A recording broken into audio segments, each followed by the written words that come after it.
পাহাড়ের কোল ঘেঁষে ছোট্ট একটা গ্রাম, শিমুলতলি।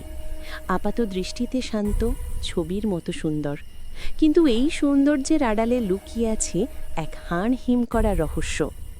গ্রামের একটা অলিখিত নিয়ম আছে, রাত 10টার পর জানলার কপাট খোলার সাহস কেউ দেখায় না, কারণ ঠিক রাত 12টার পর উত্তর দিকের জঙ্গল থেকে ভেসে আসে এক অভিশপ্ত আওয়াজ। বাবু, বিছানা করে দিয়েছি, ফ্লাস্কে গরম জলও আছে। তবে একটা কথা। কি কথা কাকা? ভূতের ভয় দেখাবেন না তো আবার?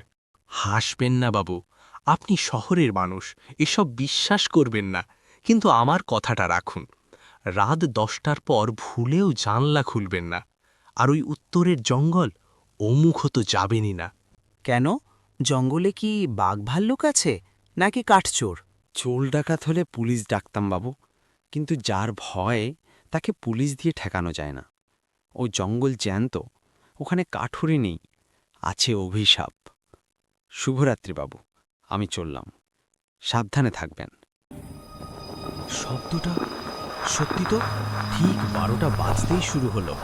মনে হচ্ছে ডাকবাংলোর ঠিক পেছনেই কেউ কাঠ কাটছে।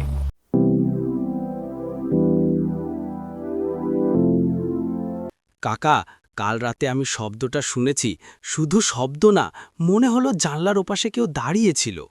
তোমাকে বারণ করেছিলাম বাবা, ওটা দিনু কাঠুরে। আজ থেকে 100 বছর আগের কথা। দিনু খুব ভালো লোক ছিল, কিন্তু লোভে পড়ে গেল।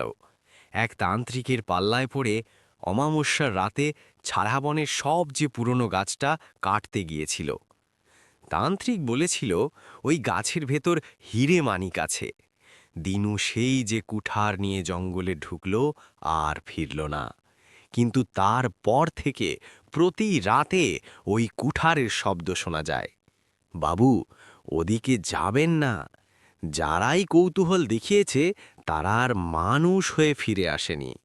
গল্পটা বেশ ইন্টারেস্টিং, কিন্তু আমার মনে হয় এর কোনো বৈজ্ঞানিক ব্যাখ্যা আছে। আমি আজ রাতেই জঙ্গলে যাব। গ্রামটা কেমন জানি নিঝুম, জঙ্গলটাও অদ্ভুত।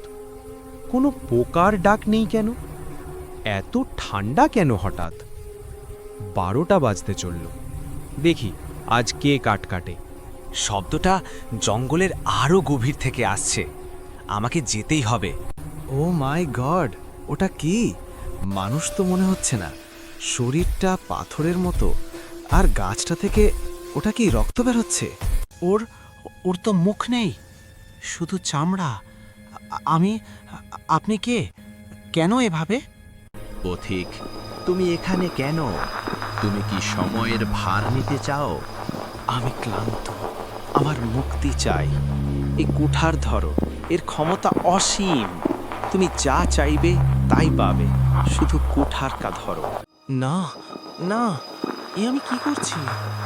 এ তো ফাঁদ। না না, আমি আপনার পাপ নেব না। তবে পালা পালা এখান থেকে। সূর্য ওঠার আগে যদি জঙ্গল পার হতে না পারিস, তবে তুইও আমার মতো আটকা পড়বি।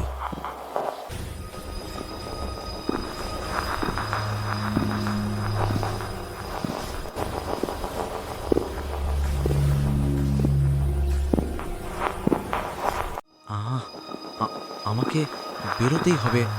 রাস্তা কোথায়? রাস্তা কোথায়? আলো! ও, রাস্তার আলো।